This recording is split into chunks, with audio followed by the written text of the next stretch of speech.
Hi, I'm Karen Grigsby Bates. I was a longtime reporter for a long time at NPR and other media outlets.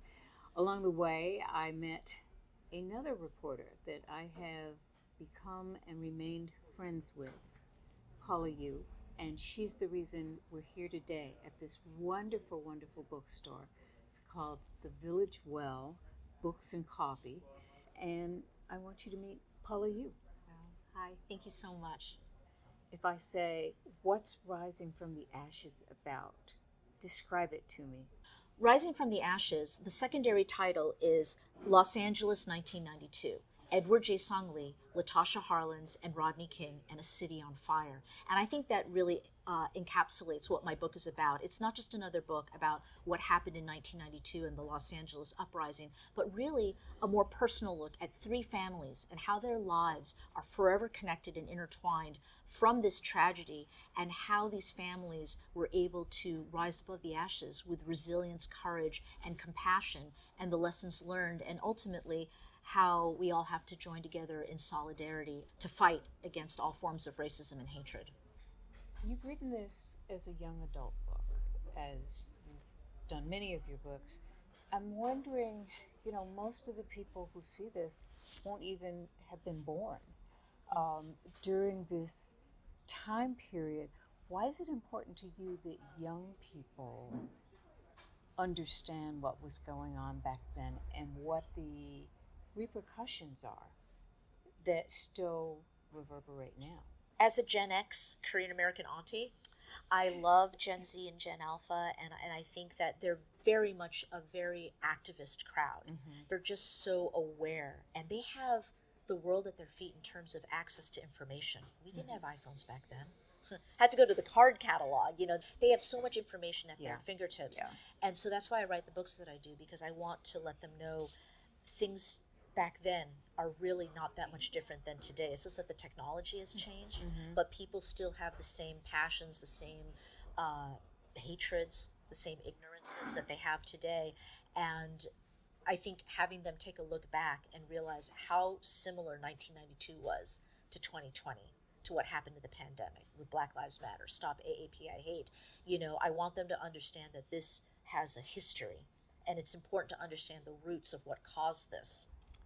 You chose to focus this story largely through three families. Through the families of Latasha Harlins, who was the 15-year-old girl who was shot by a Korean immigrant shopkeeper, Mrs.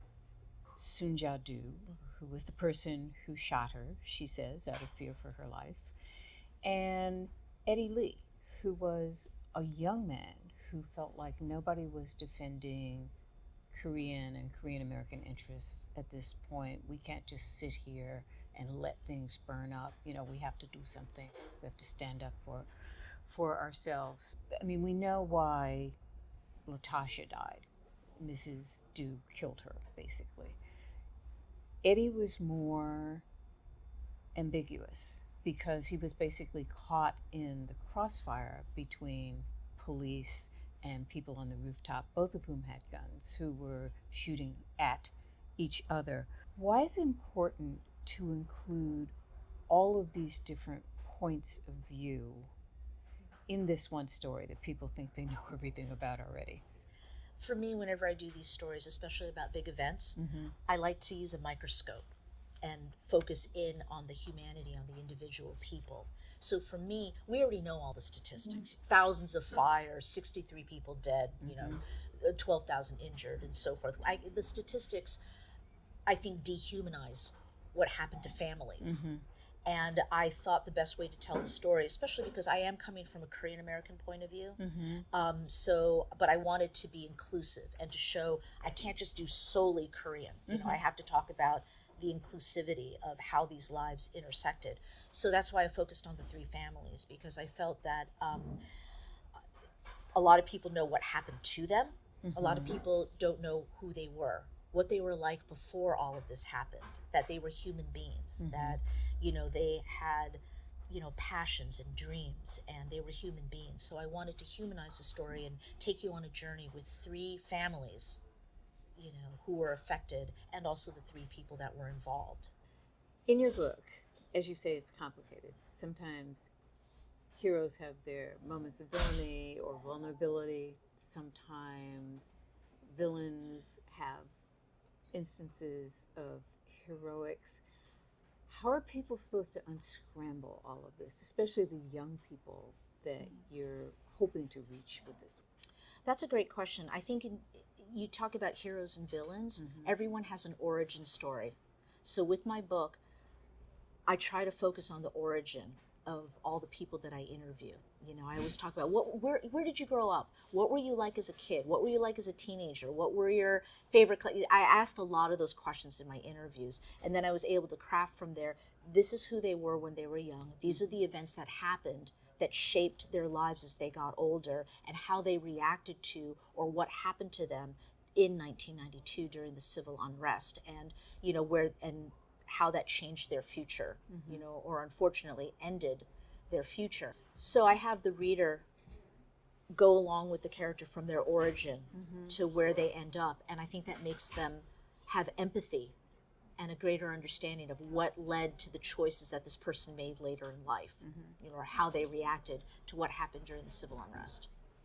A lot of people think that the 1992 uprising, this explosion, happened because of what happened to Rodney King.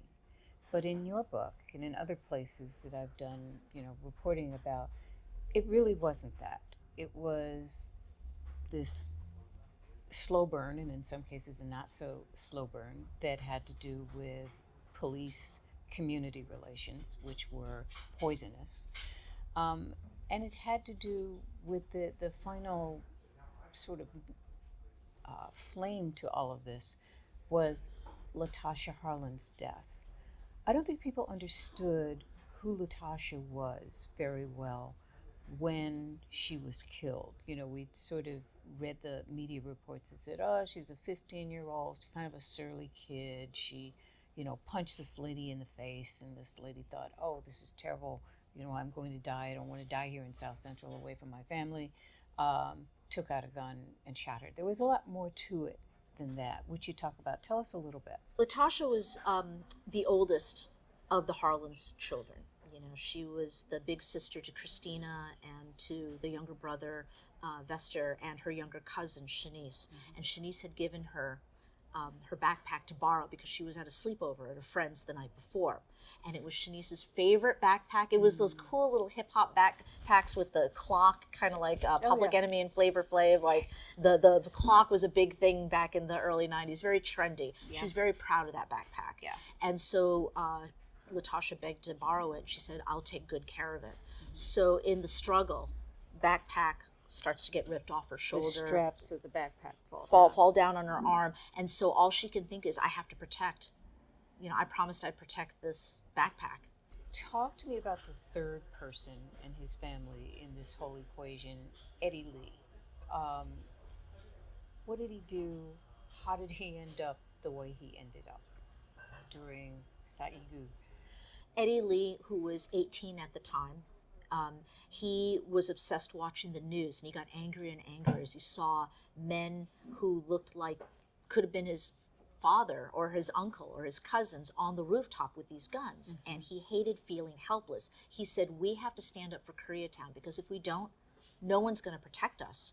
So he joined a group. There was a group at the time called the Korean Young Adult Team. So he joined that group, and they canvassed Koreatown in their cars, driving around to help put out fires or to protect stores. So he did that night, and then as they were going home, they also were listening to Radio Korea because they were broadcasting desperate phone calls. They became a de facto 24/7 call center because 911 was busy. So all these Korean store owners are calling in Korean. They can't speak English. Like, please call the police for us, or this building is on fire. Here's the address. It's on the corner of Western and Wilshire or whatever. So they would drive to those places to protect it. So as they were driving home, they heard on Radio Korea in the car that there was a restaurant at 3rd and Hobart that needed protection. So they go there, they're in the intersection, and then there was a shootout between the police and store owners on the rooftop. Yeah.